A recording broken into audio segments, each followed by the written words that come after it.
So I'm going to do a nice intense sort of stormy sky scene today, a nice quick one. I'm putting about half a teaspoon of water into 4 wells and I'm going to mix up some colours. So I've got cobalt blue, raw sienna,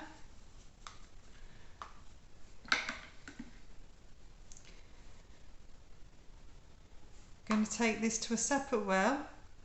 I've got intense green or viridian with burnt sienna. I'm looking for a nice dark green.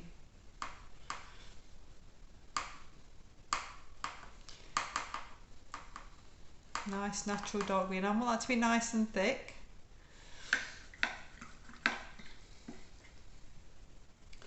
Get that off my brush.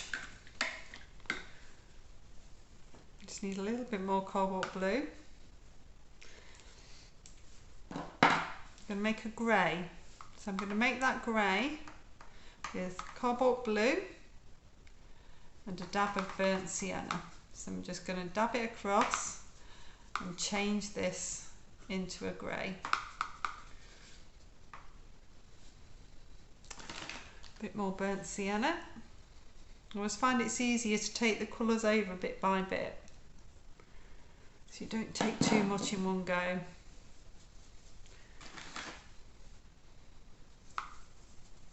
So that's a really nice dark sort of stormy grey there now.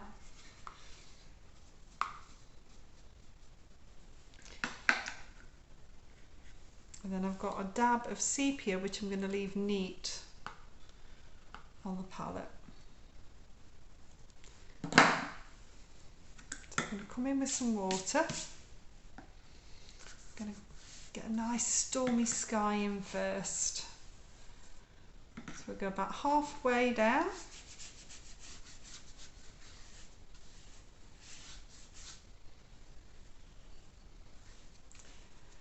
Plenty of water, give you lots of time. Make sure your brush is clean.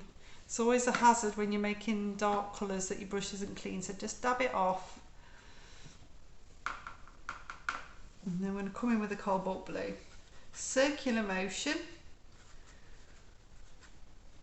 There actually isn't a lot of blue in this sky. I'll take a little bit more in.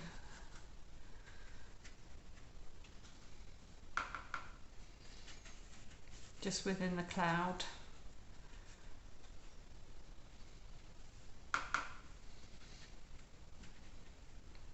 So keeping it to that circular motion just holds the paint in place. I'm going to swap down to a smaller brush, so I'm going to use a number 6. I've got quite a lot of water on here. I want it to look stormy. And again, circular motion.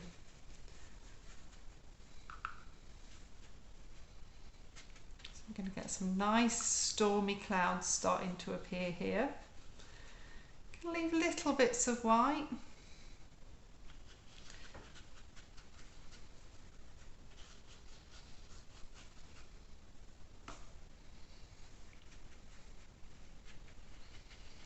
Remember, whatever white you leave, the paint will slowly run. So you leave bigger than you think. If you want to leave those white patches.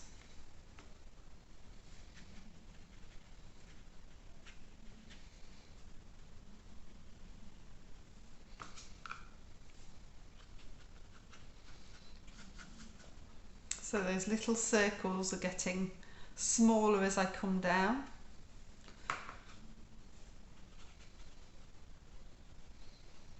Smaller and smaller.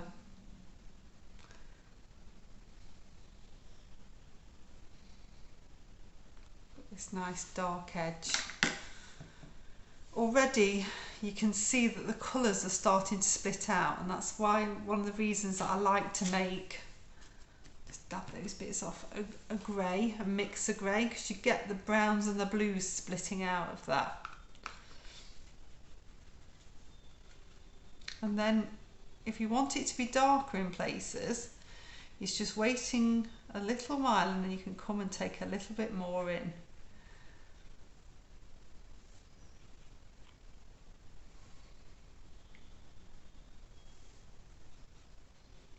Get some nice little wispy bits as the sheen starts to go on the paper.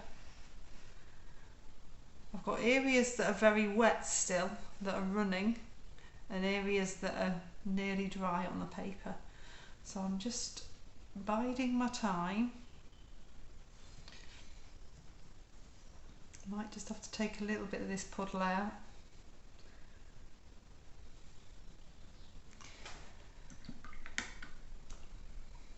Okay, I'm going to come into the dark green. So I've dried my number 6 brush off and I've come into this dark green that we've made. I'm going to start to bring this in at the bottom now.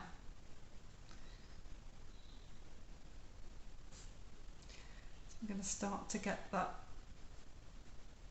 distant hedgerow and tree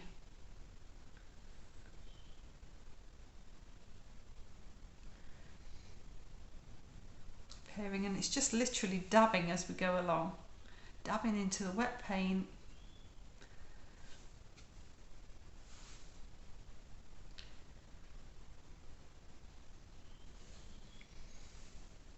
Making sure that it's not all the same height. You can leave little bits with the sky coming through.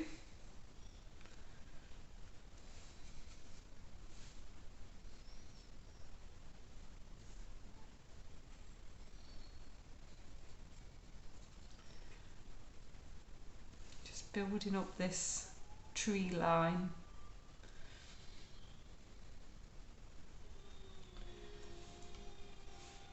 The thicker the paint, the more it stays put.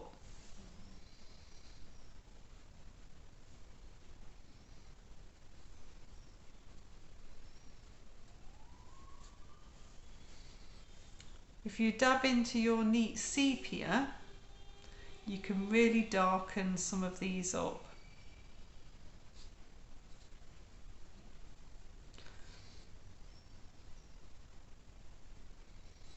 Don't darken it all, but definitely towards the bottom line where you've got the light of the field. It's going to give a nice effect, that contrast.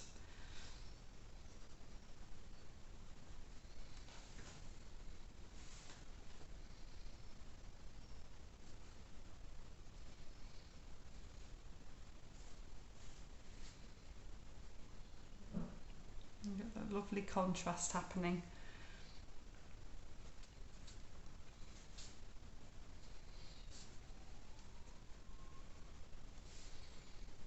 If you've got a small brush and you want to run a couple of chunks through, you can.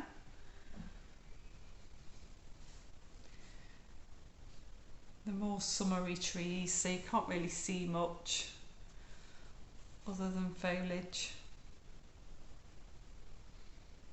The smaller the brush, the more in control you are of the paint.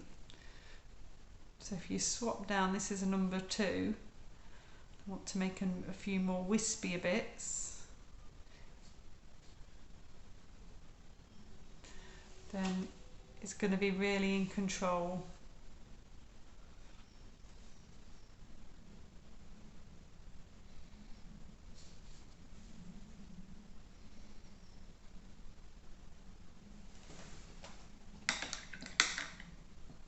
We've got this lovely split out happening now. The paper's still fairly wet. Okay, I'm going to dry that off. Okay, so that's dried really nicely now. We're going to work into the bottom half of the picture, and I want to keep this nice and light so you get that real nice stormy effect from the sky. There's dashes of light showing through still. So I'm going to pop a little bit of water on.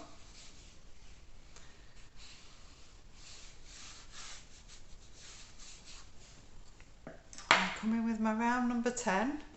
Make sure it's nice and clean. I'm going to come in with some neat raw sienna. So towards this foreground. So I'm just loading my brush up with a bit of water. and then dabbing into some neat raw sienna, just blending that across. As I come back, I've just got less on the brush. I'm coming all the way back, so I'm getting that sort of gradual fading out. So if I take more raw sienna on, I take it towards the front and then I fade it out towards the back. Horizontal strokes at the moment. I'll brush a little bit of a rinse and then I'm going to dab into some burnt sienna.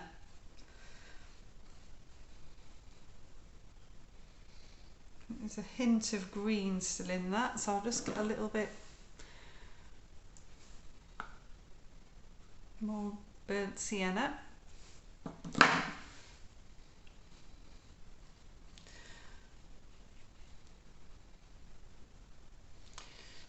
I just want it to have a warmth to it in places.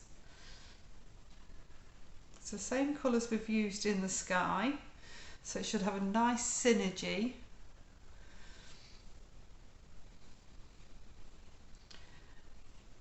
I haven't popped any water on my brush and I'm just starting to create some strokes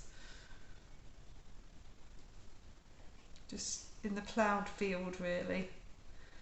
Starting to just build that up.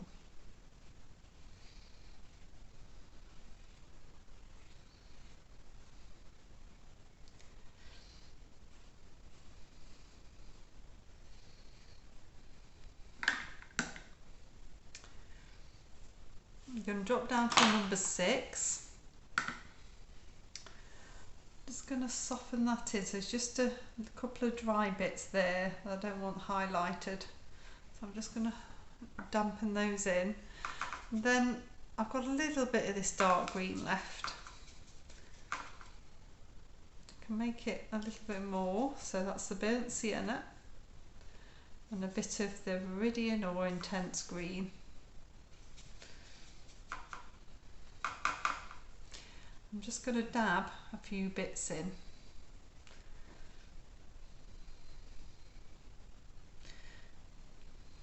There's some greenery in here.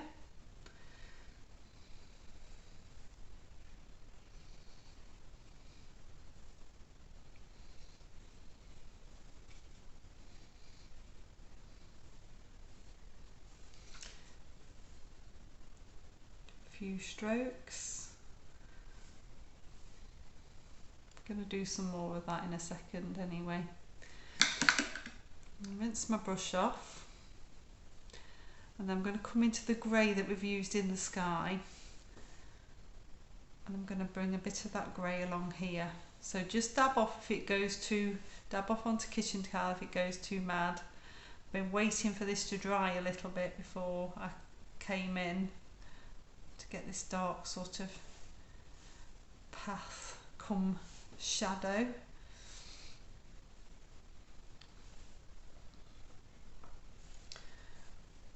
And I've also got a darker area here.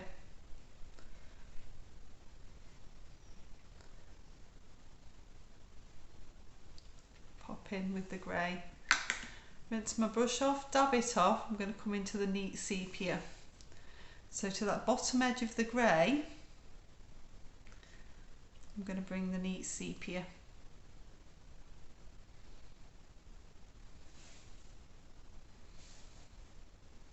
Give it even more of a shadow.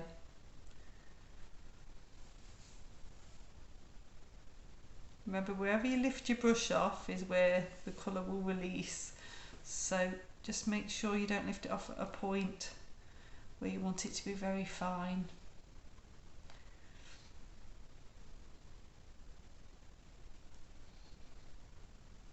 Take a little bit of that into there as well, because that's very dark there. And a little bit just into this background area.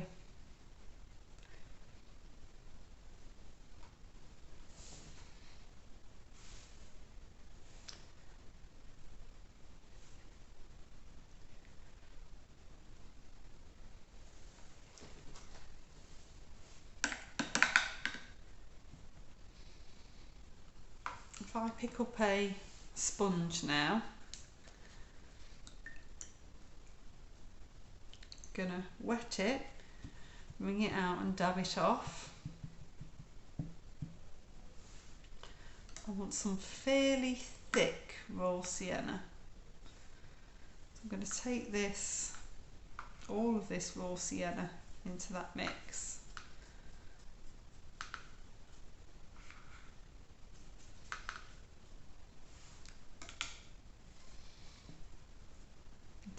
Make sure I've dabbed my sponge off, and then I'm going to drag upwards.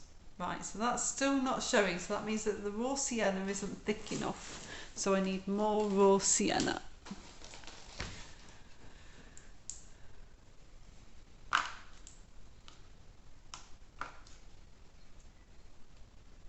I want to get this in when it's wet because I want that softness still, but I need to make sure it's thick enough. So I'm just going to use a little bit of neat raw sienna there, just dab off that water.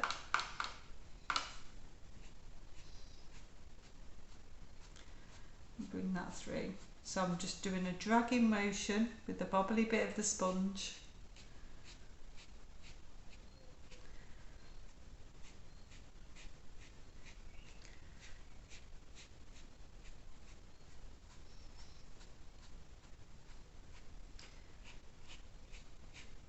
So little draggy bits.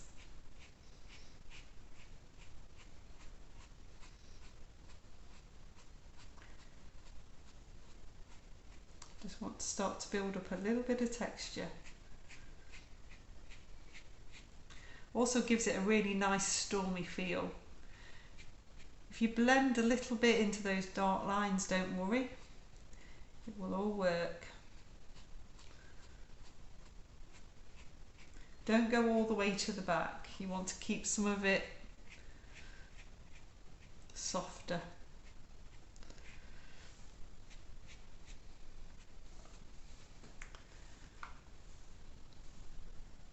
Now I'm hoping I've got enough neat sepia here to do a little bit of dark at the bottom as well. So I'm not going to take the raw sienna off, I'm going to dab into the sepia, just going to dab off a little bit onto kitchen towels, I don't want it to be too mad, and then I'm going to do the same thing, just drag it through. Dab in, dab off a little bit. So there's very little on that sponge. I'm just using the dragging action to create this lovely texture in the foreground. Okay, I'll dry that one off. It's dry now, so the last thing that I'm going to do is just create a little bit of shadow, and the easiest way for me to do this is to use a sponge. So I'm going to make sure it's clean, dried off. I'm going to come into that grey and I'm going to drag through. This is going to sound really crazy, but we're going to make this shadowed. We're just going to drag through that bottom corner and shadow it off.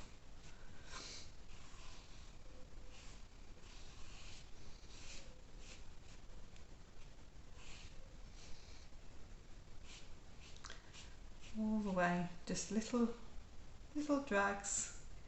You don't have to do the whole lot, and as this dries you'll see everything else through it and it'll look like it's shadowed. So that one is finished now really. If you wanted to, you could add in a few wispy bits at the bottom. I think you can still see the definition. I'm going to use a little bit of the grey just to add a few more wispy bits at the bottom, this bottom corner. I think it's already underneath and it gives a really nice soft shadowed effect, but if you wanted to build that up you could.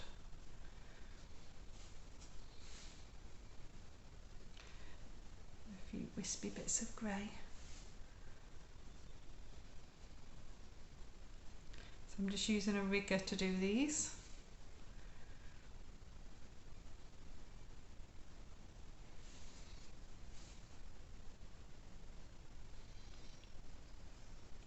Make sure they're going different directions, different lengths, so it doesn't look like freshly mown grass. It's a ploughed field, but I want it to look more rustic.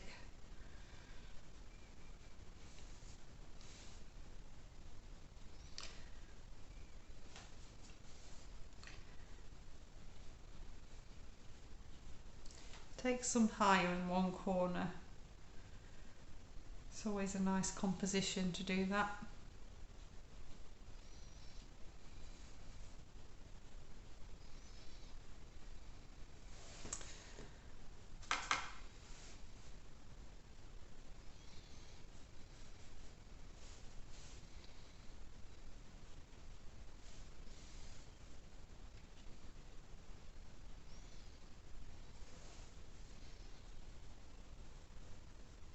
Okay, that's all done. Hope you've enjoyed it.